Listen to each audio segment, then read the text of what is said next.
السلام عليكم ورحمة الله وبركاته. أنا جاية أقول لك النهاردة إن شاء الله إن أنت هتقفل سؤال الباراجراف وهتكتب باراجراف تحفة وخطير جدًا، جدًا، جدًا بالصفحة ونُص دول بس، وأنت كل الجمل اللي أنا هاقولها دلوقتي سهلين جدًا، جدًا، جدًا وبنسبة 100% أنت حافظهم. بس من فضلك ده فيديو كده إنقاذ سريع علشان الامتحان. طلابي بفضل الله طول السنة بنحفظ كلمات بدون إرهاق، بدون تعب، بدون عواميد، بدون صفوف. لان احنا ما بنحفظش كلمات بالمعنى الحرفي، لا احنا لينا طريقه كده نزلتها لكم قبل كده.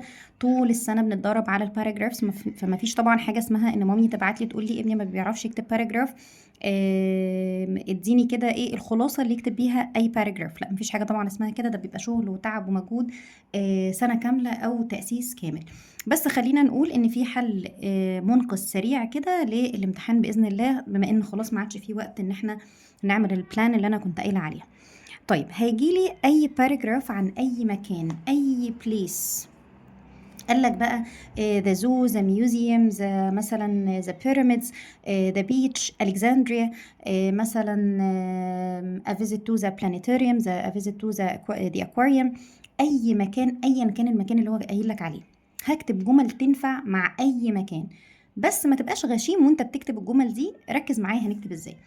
اول حاجه هكتب I went to والمكان اللي هو مديهوني. I went to Alexandria, I went to the museum, I went to the aquarium last week. وبختار مثلا last week مش yesterday علشان تكون كلمتين مش كلمه واحده.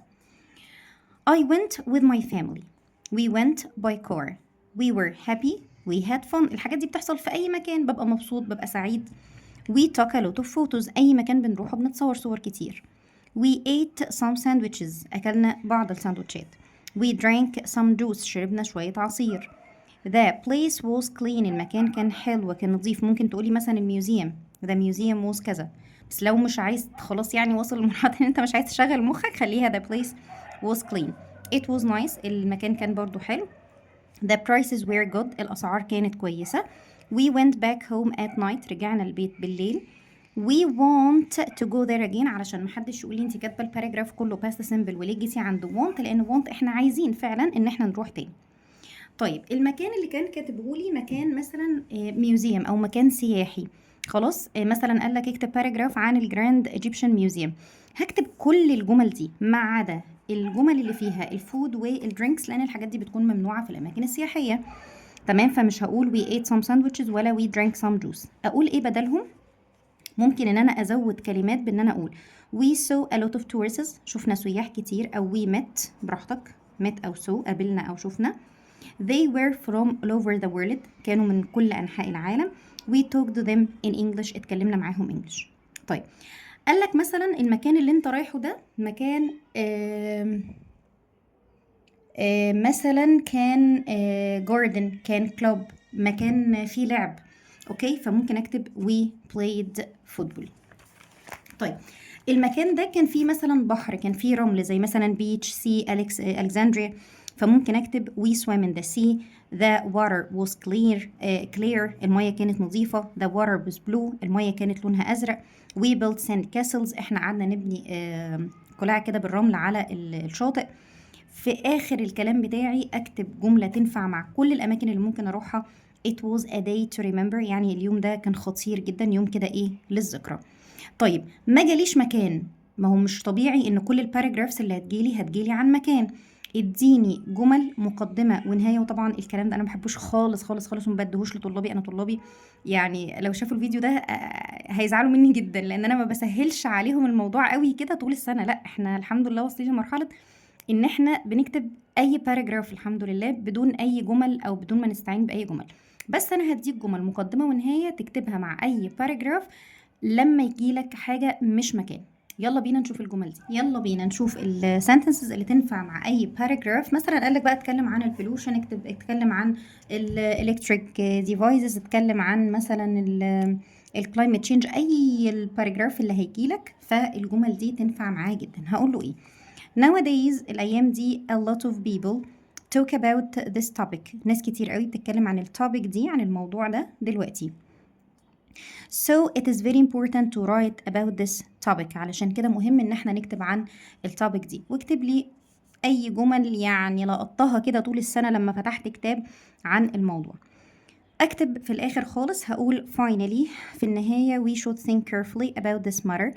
احنا المفروض نفكر بحرص كده وعناية في الموضوع ده because this subject affects our lives greatly، علشان الموضوع ده بيأثر على حياتنا بشكل كبير. طبعا دي جمل تنفع مع اي حاجة بقى، تلوث، استخدام الموبايلات الاونلاين، حتى لو قالك التعليم عن ايا كان اي حاجة اي موضوع تنفع معاه الجمل دي. في الاخر جملة لذيذة قوي وسهلة جدا، ممكن نكتب only by working together، فقط بالعمل سويا we can make our life better، ممكن نخلي حياتنا احسن.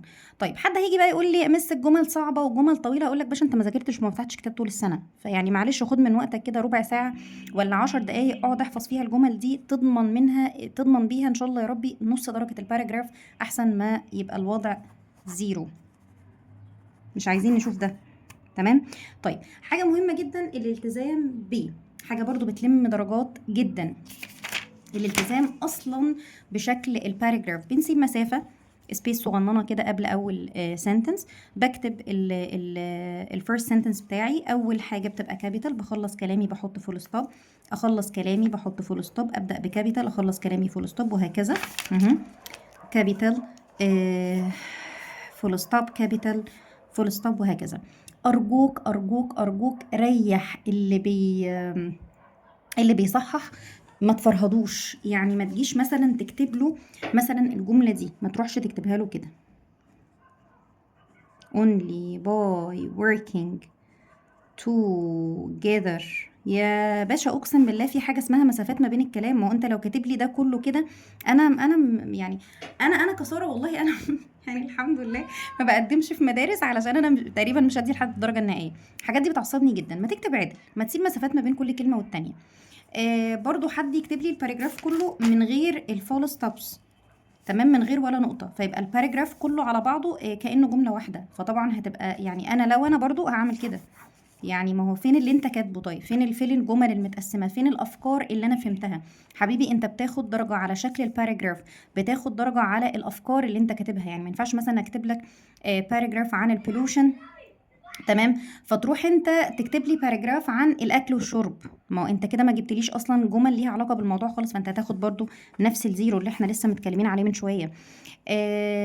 الجرامر، نظبط الجرامر مع بعض. خلاص انا قلت انا مثلا عندي باراجراف هنا اهو كله في الباست سيمبل، طيب انا عايز اكتب باراجراف بريزنت سيمبل بيكلمني مثلا عن البولوشن او عن مثلا الاديوكيشن التعليم او اي موضوع معاصر يعني في الايام دي، فانا مضطره ان انا استخدم البريزنت سيمبل. طيب يا باشا افتكر وانت بتكتب ان انت لو كتبت اي هي شي ات فوراهم الفيرب هيبقى فيه اس. مثلا اقول لك creates، تمام، المشروعات مثلا الجديده بتكريتس جوبس مثلا، بتزود او بروفايدز جوب، فافتكر ان هي مثلا ايه بتزود لي اس. طيب عندك مثلا يو، وي، they، او عندك اي، اكتب لي بقى وراها الفيرب انفينيتيف على طول من غير اس، تمام. فالحاجات دي كلها طبعا بتلم درجات، وهنزل لكم بقى في اول كومنت ان شاء الله ازاي نكتب باراجراف ونتعامل مع الباراجراف طول السنه، نوصل لمرحله ان احنا نعرف نكتب باراجراف. شوف بقى الفيديو ده ان شاء الله علشان تستعد بيه للسنه الدراسيه الجديده باذن الله. ممكن كمان في الامتحان يجيلك ايميل، وده اللي هحطه لك في تاني كومنت تحت الفيديو ده.